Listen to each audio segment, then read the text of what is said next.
Hello and welcome to Dani's Tutorial Institute with me Danish, danistutorial.com। Channel को subscribe करने के लिए बहुत बहुत शुक्रिया और उससे भी ज़्यादा शुक्रिया आपके अच्छे अच्छे कमेंट्स का और दुआओं का। तो स्टार्ट करते हैं। आज का लेक्चर नंबर हमारा कौन सा है? लेक्चर नंबर हमारा है 5th, जो कि मुझे याद है, आप लोगों को याद नहीं। Lecture number 5। आज के लेक्चर में हम लोग पढ़ेंगे थोड़ा सा हॉस्पिटैलिटी इंडस्ट्री के बारे में। ठीक है, वर्ड का मीनिंग आपको पता है, डेफिनेशन मैंने पढ़ाया है अच्छे से लेक्चर नंबर 2 में। तो हॉस्पिटैलिटी इंडस्ट्री क्या है? एक मेजर पार्ट है ऑफ द टूरिज्म इंडस्ट्री। ठीक है, मेजर।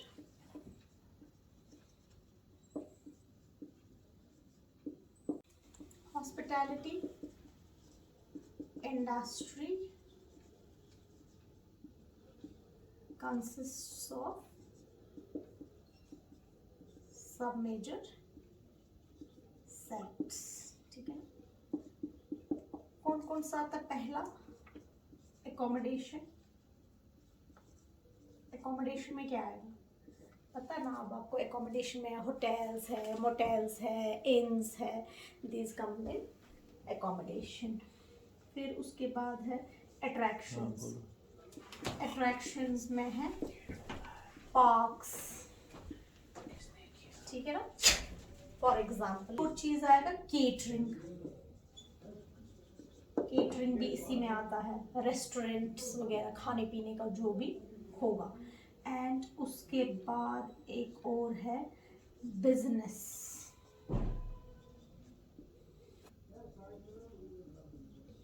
जैसे कि बिजनेस हॉस्पिटैलिटी में क्या आएगा? कॉन्फ्रेंसेस आएंगी या कोई थीम्स। कल का लेक्चर मैंने दिया था ना, नहीं कल नहीं, 2 दिन पहले का जो लेक्चर आया था, लेक्चर नंबर 4, उसमें मैंने ये कहीं पढ़ाया था एकोमोडेशन, अट्रैक्शंस या एंटरटेनमेंट, ये सब चीजें है ना। And exhibitions. ठीक है, ये सारा आएगा इसमें। रैपिडली क्या हो रहा है? ये ग्रो हो रहा है फास्टली फ्रॉम सर्टेन ईयर्स। तो ये बहुत तेज तेज से क्या हो रहा है? ग्रो हुआ है। तो अब हम इसका कुछ एक डाटा हमें थोड़ा सा याद।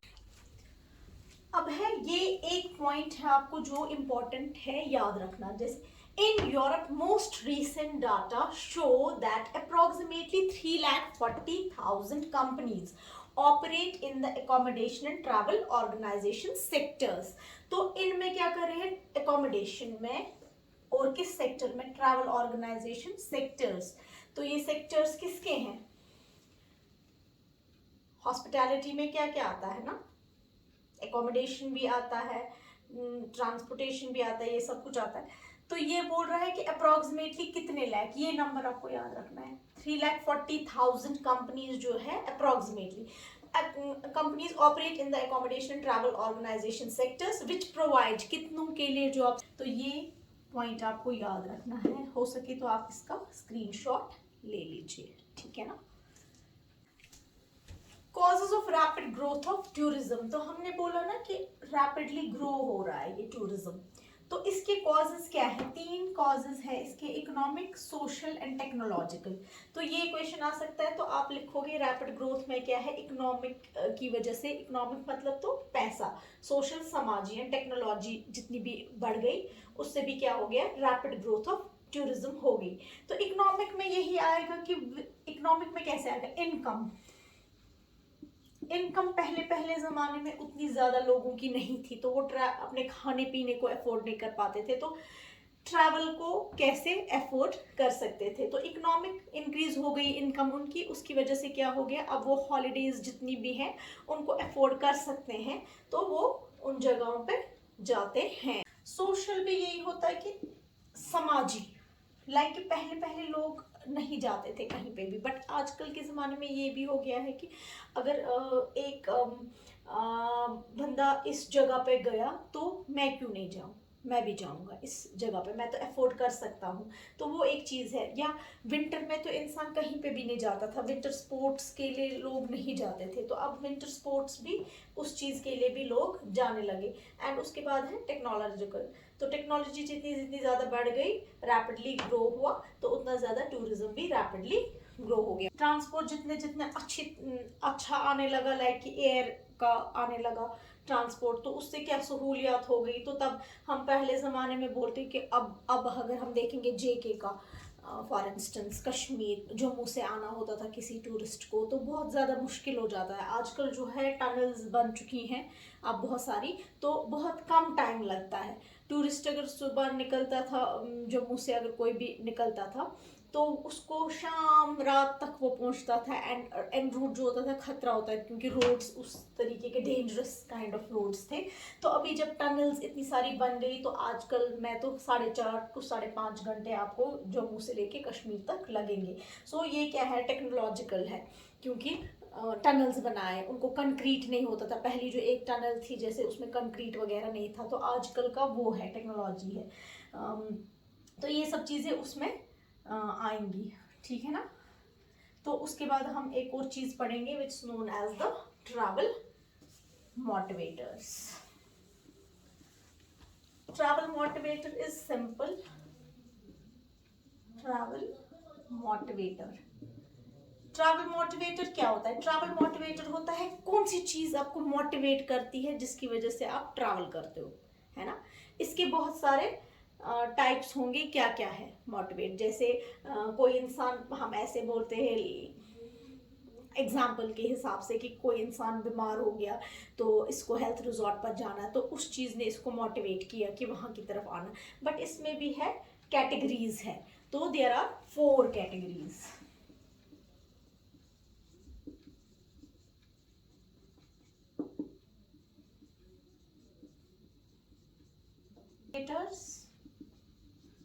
दूसरा है आपका कल्चरल,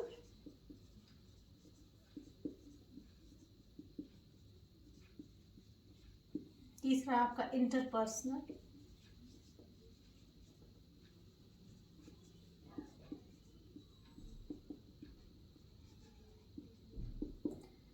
फोर्थ है आपका स्टेटस एंड प्रेस्टीज।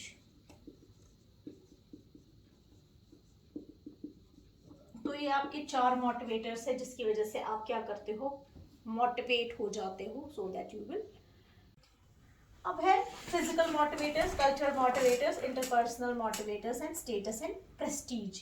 ये होता है किसी भी जगह को डिजायर करना, फिजिकली हम लोग देखेंगे कि कौन सी जगह कैसी है, वो हमें मोटिवेट करता है कि इस, फॉर एग्जांपल कश्मीर जाएंगे, वहाँ की खूबसूरत वादियों को देखेंगे, या वहाँ का स्नो है, इन सब चीज़ों को हम देखेंगे तो हम मोटिवेट हो जाते हैं, तो हम जाते हैं वहाँ। कल्चरल होता है कि हम अपनी कंट्री में बाकी जो स्टेट्स है कि उनका कल्चर देखेंगे, तो ये हमें मोटिवेट करता है, हम उनकी तरह जीते या उनकी तरह रहते, रहन सहन उनका देखेंगे, कल्चर उनका कैसा है। तो इंटरपर्सनल मोटिवेटर्स होता है अपने अपने अंदर की ख्वाहिशें। फॉर इंस्टेंस कि हम लोग को, मेरे दुबई में रिलेटिव्स रहते हैं, तो मेरा इंटरपर्सनल मोटिवेशन ये होगा कि मैं उनसे मिलने जाती, मैं उनके साथ रहती, मैं उनके साथ वक्त बिताती। या कहीं ये होता है कि दूसरी जगह पे जाएंगे, नए फ्रेंड्स बनाएंगे, वहाँ के लोगों को मैं फ्रेंड्स बनाना चाहती हूँ। तो ये मेरा अंदर का एक इंटरपर्सनल क्या है, मोटिवेशन है, मोटिवेटर है, तो ये अंदर से है। तो फोर्थ है status and Prestige. Status and Prestige होता है कि स्टेटस हमारा ये है कि हम लोग इस जगह पे जा सकते हैं, जैसे कि एस्टीम जिसे हम कहेंगे, है ना, कि हम लोग इस जगह पे गए थे, हम लोग यहाँ गए थे ना, हम लोग इंग्लैंड गए थे, एक स्टेटस है कि हम लोग इस जगह को अफोर्ड कर सकते हैं जाने को। तो that is known as status and prestige. Hope आपको ये ट्रैवल मोटिवेटर समझ में आया होगा। अब है क्राफ्ट्स व्यू ऑन मोटिवेशन। मैंने आपको हंजाइकर क्राफ्ट पढ़ाया, जो कि किसी को याद नहीं होगा पढ़ाया ना मैंने आपको, डेफिनेशन ऑफ टूरिज्म उन्होंने दे दी, है ना। जिन्होंने कुछ भी डिफाइन नहीं किया था, दैट वाज द लिमिटेशन उनका था कि उन्होंने कुछ भी टाइमिंग वगैरह डिफाइन नहीं की थी टूरिज्म को जब उन्होंने पढ़ाया। बट यहाँ पर सिर्फ क्राफ्ट ने बताया, हंजाइकर के बगैर। व्यू ऑन मोटिवेशन, तो इसका आप स्क्रीनशॉट ले लो। First motivating factor is exploration of the close and distinct neighbourhood. उसके हिसाब से ये मोटिवेशन है कि क्लोज एंड डिस्टिंक्ट जो हमारा नेबरहुड है उसको हम क्या करेंगे, एक्सप्लोर करेंगे।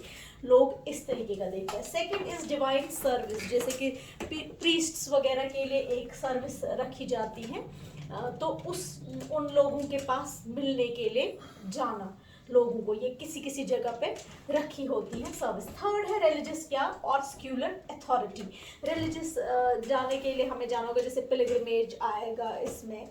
रिलीजियस अलग है, खैर पिलग्रिमेज अलग है, तो इसने यहाँ पे बोला कि रिलीजियस कोई भी कहीं पे भी जा सकता है, जैसे हज के लिए किसी को जाना होगा, अमरनाथ के लिए किसी को जाना होगा।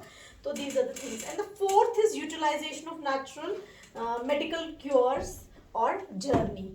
तो नेचुरली हम लोग अपने आप को किस तरीके से क्योर कर सकते हैं, जैसे हेल्थ हम कहते हैं, हेल्थ टूरिज्म। तो इसने ये 4 पॉइंट्स दे दिए एज पर क्राफ्ट है। तो मैंने आपको बोला पहले भी, इस तरीके के क्वेश्चंस काफ़ी आ जाते हैं कि ये डेफिनेशन किसने दिया या क्राफ्ट ने इसके बारे में क्या क्या बताया। नीचे कुछ भी 4 पॉइंट्स में इनमें से एक एग्जेप्ट करके कुछ और पॉइंट डालेंगे एंड उसमें से बोलेंगे वो गलत है।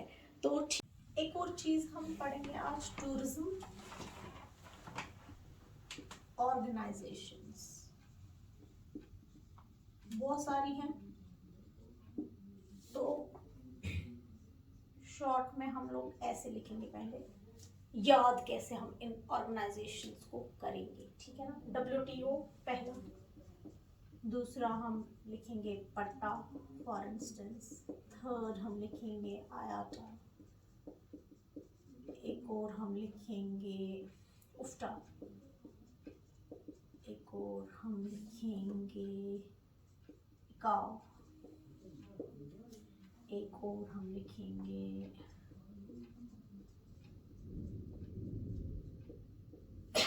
एक और है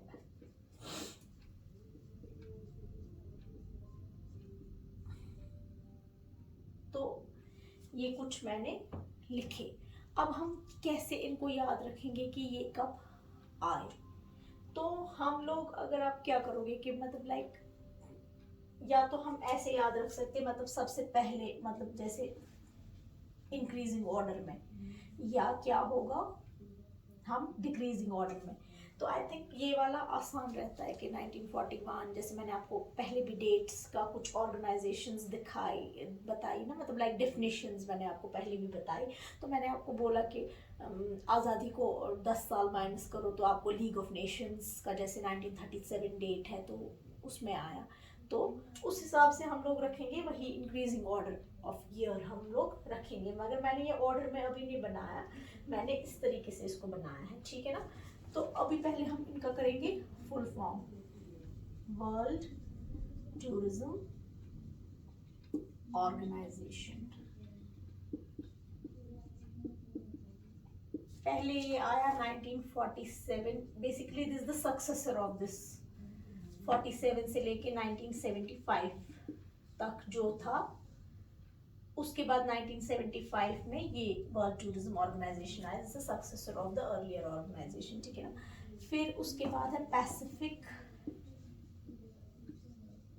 एशिया ट्रैवल एसोसिएशन, ठीक है। अच्छा, उसके बाद है इंटरनेशनल एयर ट्रांसपोर्ट एसोसिएशन आयाटा, ठीक है।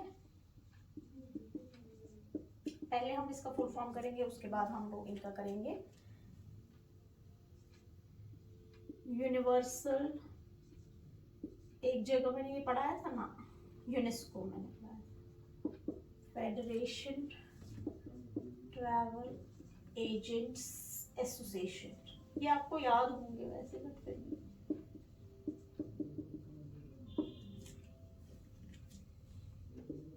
इंटरनेशनल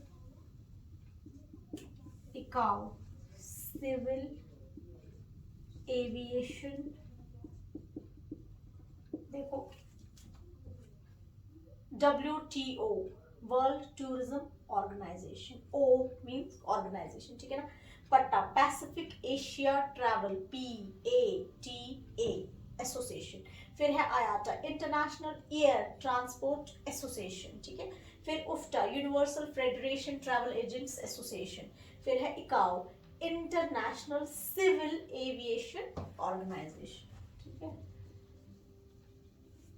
यहां तक जो हमने की ना,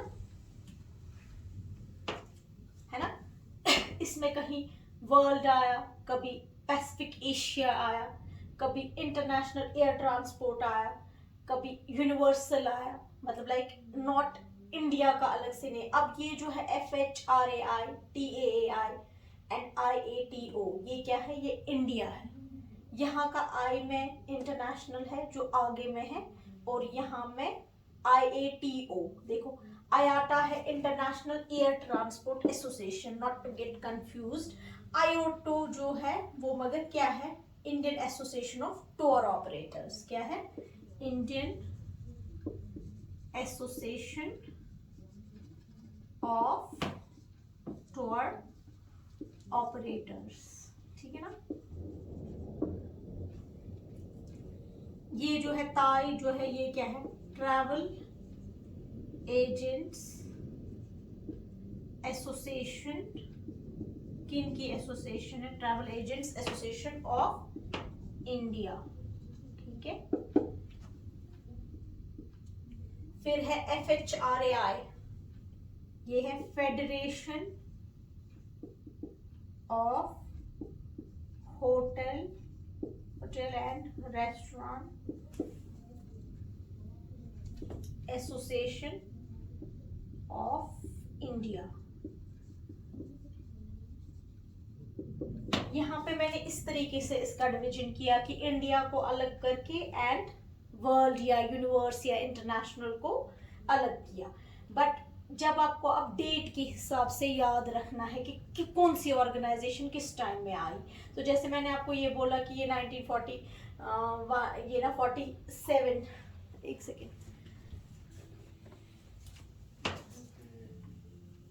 1947 टू 1975 था, बट इट वाज एक्चुअली जो इसका ये है पहले जो था 47 टू 75 तक एक सक्सेसर था, फिर इसका है 1975 में ये आ गई वर्ल्ड टूरिज्म ऑर्गेनाइजेशन। फिर हम उसका पढ़ेंगे कि ये किस तरीके से काम करता है, ठीक है। फिर पैसिफिक एशिया ट्रैवल एसोसिएशन, तो ये कब आया, 1951 में आ गई पैसिफिक एशिया ट्रैवल एसोसिएशन। याद आप किस तरीके से करोगे, देखो 75 ऊपर मैंने लिखा एंड 51 उसके बाद में, वो हम बाद में करेंगे। पहले मैं सारे डेट्स आपको डाल दूंगी, उसके बाद मैं आपको बताऊंगी कि आपको याद किस तरीके से इस चीज को करना है। फिर है आपका आयाटा, दैट इज 1945 है। आपका उफ्टा 1966, ठीक है। फिर 4, अभी हम इसको चेंज करेंगे। अब आ गई हम लोगों की इंडिया वाली, ठीक है, federation of hotel and restaurant association of India. फिर हमारा आ गया travel agents association of India. फिर हमारा आ गया IATO which is Indian association of tour operators. तो ये है 54 में, ये है 1981, और फिर हमारा रहता है IATO Indian association of tour operator, ये हमारा 1951 में है, ठीक है।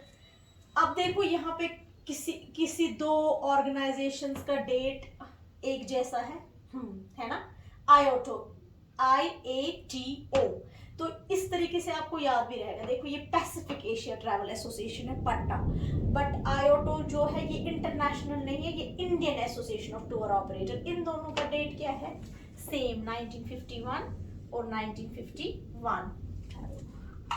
हम इनको ऐसे करेंगे याद करने के लिए, 1951 और इसका भी क्या है 1951। डेट्स बहुत पूछे जाते हैं, ठीक है। फिर हमारा है 51, इनका सेम डेट है। और भी एक चीज का डेट सेम है जो मैंने पहली वाली वीडियो लेक्चर दिखाई थी, तो मैंने उधर आपको पूछा था AIEST क्या होता है। बहुत सारे बच्चों ने कमेंट किया है, खतीजा खान है एक, रजत शर्मा है एक, और भी असद आई थिंक, इन्होंने किया है कमेंट। एंड उसका जो है founded That was also founded in AIEST. AIEST. तो ये भी कब हुई फॉर्म 1951 में, ठीक है। तो उसके बाद हमारा आता है IATA, international air transport association 1945, फिर हमारा उफ्टा है 1966, फिर हमारा है इकाओ 1944। तो अब हम यहाँ पे करेंगे 44 से, लेकिन वर्ल्ड टूरिज्म ऑर्गेनाइजेशन का अब हमारा को क्या रखना है, सक्सेसर वाला डेट याद नहीं रखना है 47 to 75, तो हम इसका याद रखेंगे 75। सो दैट मीन्स ये सबसे लास्ट पे आ जाएगा यहाँ पे हमारा। तो सबसे पहले हमारा आएगा 1944 वन आएगा हमारा, कौन सा, इकाओ। तो सेकंड हमारा आएगा 45 आयाटा, ठीक है। ऐसे हम इधर करेंगे इकाओ यस सॉरी 1944, फिर हमारा है आयाटा 1945, हम 44 से जाएंगे डाउनवर्ड्स 45, फिर हमारा आएगा पट्टा, फिर हमारा आएगा आयोटो एंड AIEST। जो मैं अभी भी नहीं बताऊंगी आपको कि AIEST क्या है, क्योंकि सब लोगों ने कमेंट नहीं किया कि इसका फुल फॉर्म क्या है। 3 ने किया, वेरी गुड। 51 में उसके बाद हमारा आएगा उफ्टा ना, उसके बाद हमारा आएगा ये 1954, और उसके बाद हमारा आएगा उफ्टा, यहाँ पे जितनी भी मैंने पढ़ा 1966, एंड लास्ट में हम लोग रखेंगे WTO 1975। तो ये वाला जो पोर्शन है, इस वाले पोर्शन को आप क्या करोगे, इस वाले पोर्शन को आप स्क्रीनशॉट उठाओगे, सुबह सुबह रोज जब उठेंगे ब्रेकफास्ट करना है, इस वाले पोर्शन को नजर मारनी है। इकाओ फाउंडेड इन 1945, फिर उसके बाद 45 में आया था, फिर पट्टा आयोटो एंड AIEST 51 में, फिर राय जो है 1954 में आया, फिर उफ्टा जो है 1966 में आया, फिर WTO 1975 में आया। होप इतना सारा आपको क्लियर हो गया और ये याद भी हुआ होगा, okay.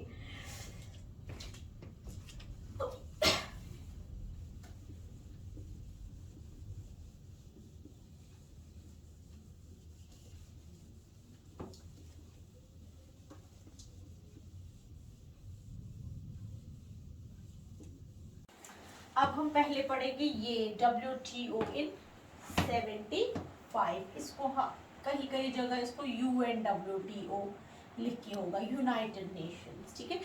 Don't get confuse with it, it's one and a same thing. तो डेट क्या है, फाउंडेड इन, हमने अभी याद किया ना 1975, अगर महीना भी होगा किसी जगह, ये भी होगा 2 जनवरी 1975। हेडक्वार्टर्स हर ऑर्गेनाइजेशन का आपको याद रखना है कि हेडक्वार्टर्स कहाँ पर है, ठीक है। हम इसका भी लिखेंगे हेडक्वार्टर्स मैड्रिड स्पेन।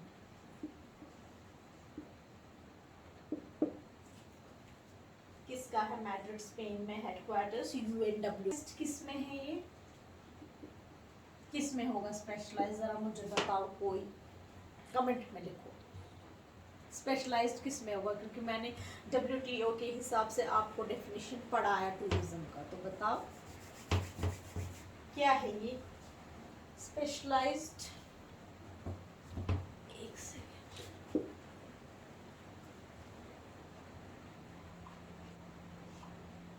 ये एक स्पेशलाइज्ड एजेंसी है फॉर, किस चीज के लिए होगी ये, किसकी एजेंसी है ये, टूरिज्म की, for responsible sustainable and universally, क्योंकि ये क्या है WTO वर्ल्ड टूरिज्म ऑर्गेनाइजेशन। एक और चीज भी कई बार पूछते हैं कि मतलब ऑर्गेनाइजेशन में ऑफिशियल लैंग्वेज क्या होगी। ऑफिशियल लैंग्वेज यूजुअली हम लोग इंग्लिश को बताते हैं, ठीक है ना, बट कई ऐसी कंट्रीज है जो वर्ल्ड टूरिज्म ऑर्गेनाइजेशन में बहुत सारी कंट्रीज है, बहुत सारी टेरिटरीज है और बहुत सारी एफिलिएट मेंबर्स है।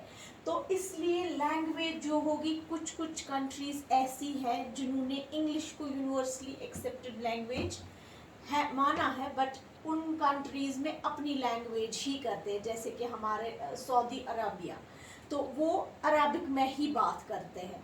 सो इसमें जो ऑफिशियल लैंग्वेज इनकी होगी वो भी इंक्लूड की जाएगी। जैसे हम लोग डॉक्टरी पढ़ने के लिए यूजुअली जाते हैं, बहुत सारे लोग रशिया जाते हैं, बट वहाँ क्या करना पड़ता है, पहले वहाँ रशिया की लैंग्वेज सीखनी पड़ती है। इसलिए ऑफिशियल लैंग्वेज याद रखने में आपको आसानी हो जाएगी। आपको इतना याद में, अगर आपको पता भी नहीं होगी, याद भी नहीं, रटा भी नहीं मारा होगा, बट फिर भी आप ऑप्शंस में देख सकते हो। इंग्लिश तो है ही है, पहले मैंने बोला आपको यूनिवर्सली एक्सेप्टेड लैंग्वेज। उसके बाद मैंने आपको बोला कि सऊदी अरबिया वाले अरबिक। उसके बाद मैंने आपको ये भी बताया कि रशियन। फिर दो और लैंग्वेजेस आपको याद रखनी है जो हम लोगों को पता है पहले से ही। हम लोग भी जब टूरिज्म में कोर्सेज करते हैं, जो यूजुअली हम लोग जब केटरिंग में जो जाते हैं, ज़्यादा F&B सर्विस में जो लोग जाते हैं, वो फ्रेंच एंड स्पेनिश की लैंग्वेज को क्या करते हैं, शॉर्ट टर्म कोर्सेज करते हैं उनमें। तो ये भी आपको याद रहेगा इस तरीके से, ठीक है ना। तो ये है ऑफिशियल लैंग्वेज। एंड अब इसमें कॉम्प्राइज क्या क्या है, इसमें आती हैं, यहाँ लिखते हैं 158 कंट्रीज है इसमें। ऑर्गेनाइजेशन में कंट्रीज कितनी है, ऐसे, या यहाँ से आप कंट्रीज में 158, territories 6 and affiliate members over 500,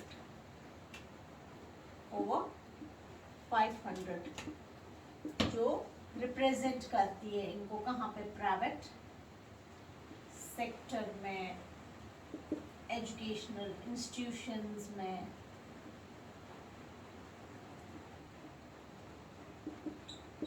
तो this was all about WTO के बारे में हम लोगों को इतना सा।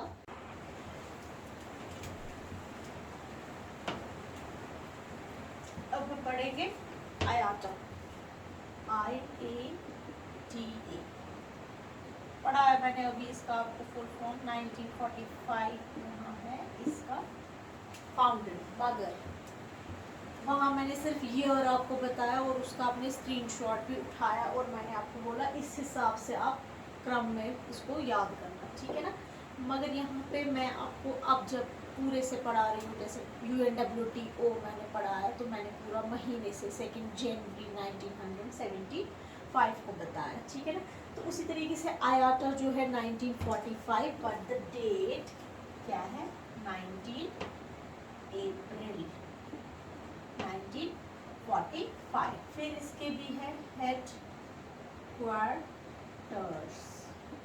इसका हेड क्वार्टर है मॉन्ट्रियल कनाडा में, ठीक है।